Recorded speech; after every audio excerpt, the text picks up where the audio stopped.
Mi siguiente recomendación es Bajo tierra seca, Premio Nadal 2024 de César Pérez Gellida, que se une con este galardón a nombres como Carmen Laforet, Miguel Delibes, Carmen Martín Gaite, Francisco Umbral, Lorenzo Silva, Manuel Vilas el año pasado.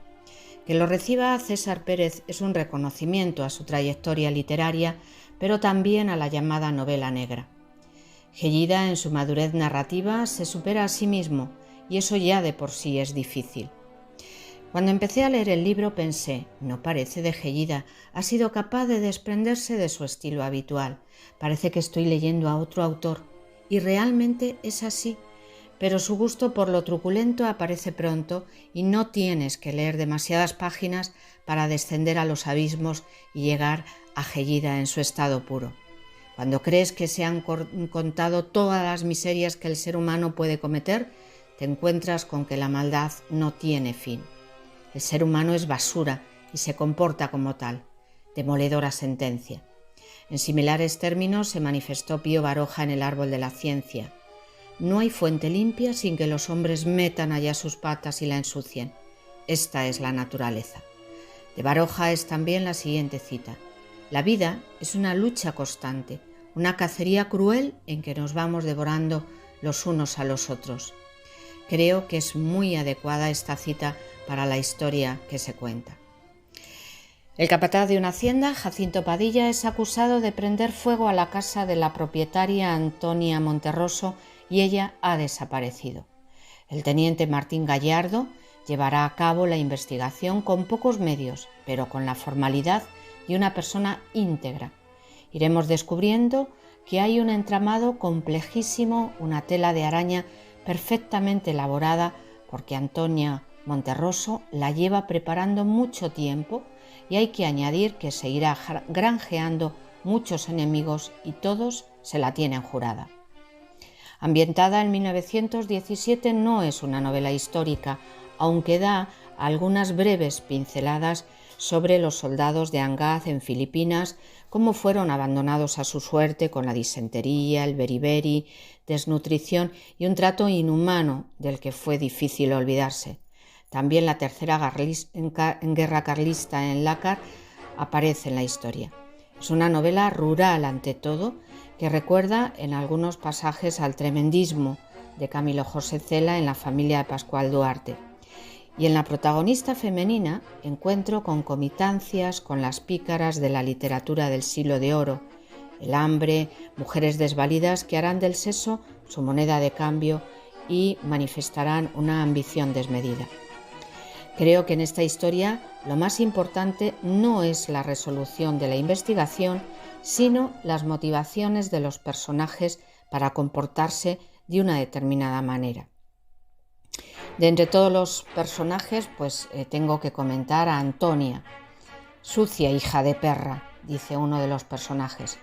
Consciente de la belleza salvaje que le ha otorgado la naturaleza y los instintos que despiertan el género masculino, sabe desde un principio que para ella los hombres son un negocio. Con un pasado en el que siempre ellos han intentado aprovecharse de ella, ahora es Antonia la que llevará las riendas, perversa, manipuladora, odiada, capaz de cualquier cosa para conseguir sus objetivos. Se quitará del camino cualquier obstáculo. Uno de los personajes dice de ella: esa mujer es la encarnación misma del mal en la tierra y te llevará a la tumba antes o después. Jacinto Padilla, un hombre criado entre desgracias, un cabeza de turco, un hombre que pierde la cabeza por una mujer, un títere sin hilos, estará dispuesto a hacer lo que sea menester, incluso bajar hasta el mismo infierno. Es un hombre enamorado, confía en ella y hará cualquier cosa. Martín Gallardo, teniente de la Guardia Civil, su sentido del deber está por encima de todo, íntegro en su oficio, pero con sus propios demonios internos que enseguida descubriréis. Tiene la misión de llevar con vida a su prisionero ante la justicia, misión bastante difícil porque se encontrará con continuas zancadillas y pocos medios. Hombre de palabra. Sebastián Costa, antiguo compañero de fatigas de Martín Gallardo. Detective de la primera empresa de investigación privada, su misión será seguir a Antonia Monterroso, pero caerá en las redes que ésta le lanza. Se debatirá entre su lealtad a ella o a los amigos, entre el deber y lo que le dicta el corazón. Ramón Acevedo, el cacique que tiene a todo el pueblo comprado y que hace y deshace a su antojo, acostumbrado a que satisfagan todos sus deseos. Su objetivo es ajustar cuentas con la Monterroso. En cuanto al estilo, nos encontramos con una prosa rápida, ágil, con expresiones muy propias de la época en la que se sitúa la historia. Es decir, los personajes hablan de acuerdo al tiempo externo en el que está situada la acción. Estás metido en 1917 no solo por lo que se cuenta, sino por cómo se cuenta. Encontramos expresiones como buenos días nos de Dios, poner pies en polvorosa, se la beneficiaba cuando le venía en gana. Pero también hay escenas que parecen detenerse en el tiempo. Es como si viéramos una película a cámara lenta. Cuando narra los hechos de 1917, narra en presente histórico, es decir, utiliza un presente para traer los hechos al momento del lector y así hacerlo partícipe de la historia, meterlo en ese momento preciso. Por consiguiente, también retarda la acción. Cuando hace flashback, narra en pasado y la acción adquiere rapidez. El tiempo transcurrido es del 17 al 22 de abril, un tiempo concentrado que se dilata a través de los saltos al pasado. Primero, algunos años antes, 2 años antes, 1 año antes, unos meses antes, algunas semanas antes, algunos días antes, hasta que se llega al momento en el que transcurren los hechos. Es un rompecabezas en el que las piezas hay que encajarlas. Resulta difícil, pero a medida que tenemos más datos, las piezas comenzarán a encajar más fácilmente.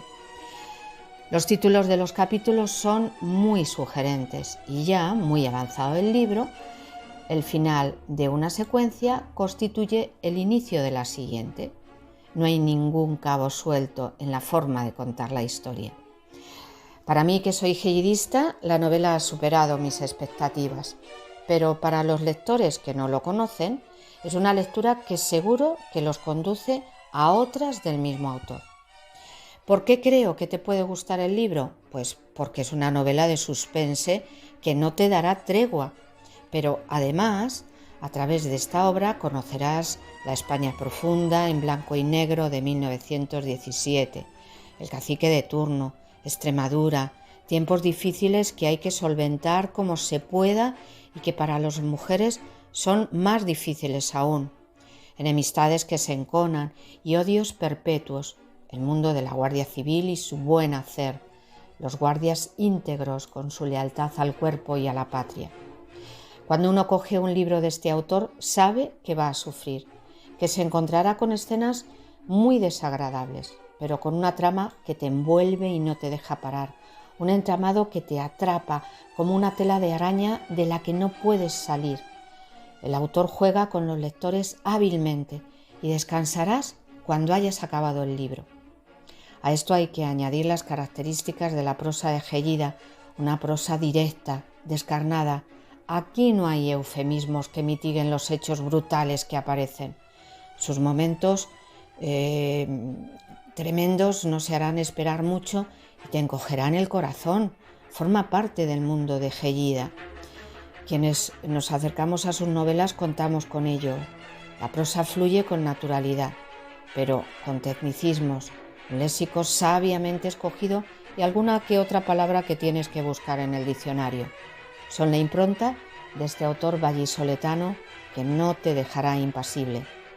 En definitiva, es una buena manera de meterte en la España de principios del siglo XX, en su mundo rural, con toda su crudeza y dificultad. Bajo tierra seca, nada bueno germina, dice el autor.